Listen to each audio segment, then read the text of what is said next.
A girl dances off in class. The demon that kills in her dreams came for her. Lucy got up and tried to escape. She didn't realize she was back in the same place. The demon raised its claws and was about to kill Lucy. Luckily, Lucy woke up in time. Looking around at the strange faces of her classmates, she thought she was just having a bad dream, but then she realized the hair that the demon had cut off was on her desk. Lucy realized with horror that what she had just seen was real. At night, she was afraid that the demon would appear again. She invited her boyfriend to stay with her. She told him about her dream, but Jack had the same dream as her. With the comfort of each other, she went to sleep with peace of mind. But in the middle of the night, Lucy was awakened by the barking of her dog. She couldn't bear to disturb her sleeping boyfriend. Lucy went out alone to check the house. She called the dog a few times, but there was no response. When she stepped out of the yard, she was shocked to find the dog in a pool of blood. Lucy was so scared that she ran to the house, but when she entered the house, she realized she found herself in a kindergarten. Before Lucy could react, a little girl suddenly appeared in front of her. She was brought to the murderer by her childhood self,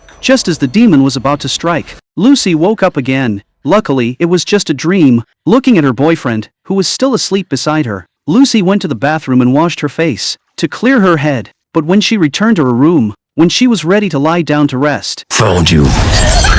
her boyfriend kept calling out the girl's name, trying to wake Lucy up. Lucy didn't respond to his calls. She kicked him out of bed. Lucy's body was floated in the air by a magical force. Then she spun around the room 1.5 times, and then she was pierced by the demon's steel claws. Seeing Lucy's bloody body dying in front of his eyes, the boyfriend had no time to grieve, grabbed his clothes and fled, inadvertently hit the alarm. Everyone thought he was a murderer. He found his best friend Lisa. After telling Lisa everything that happened tonight, he was arrested by the police and sent to jail. In jail, he kept beating his head to prevent him from falling into a dream. He was also afraid that if he fell asleep, he would be taken away by the devil. It wasn't long before the guards opened the door. They wanted to take Jack's statement, but he didn't get far from his cell. He turned around and realized that the passageway behind him had turned into a wall. Then the lights in the cell suddenly went out. But when the lights came back on, Jack appeared in an abandoned factory. The devil appeared behind him again, but no matter how he ran, the demon was always behind him.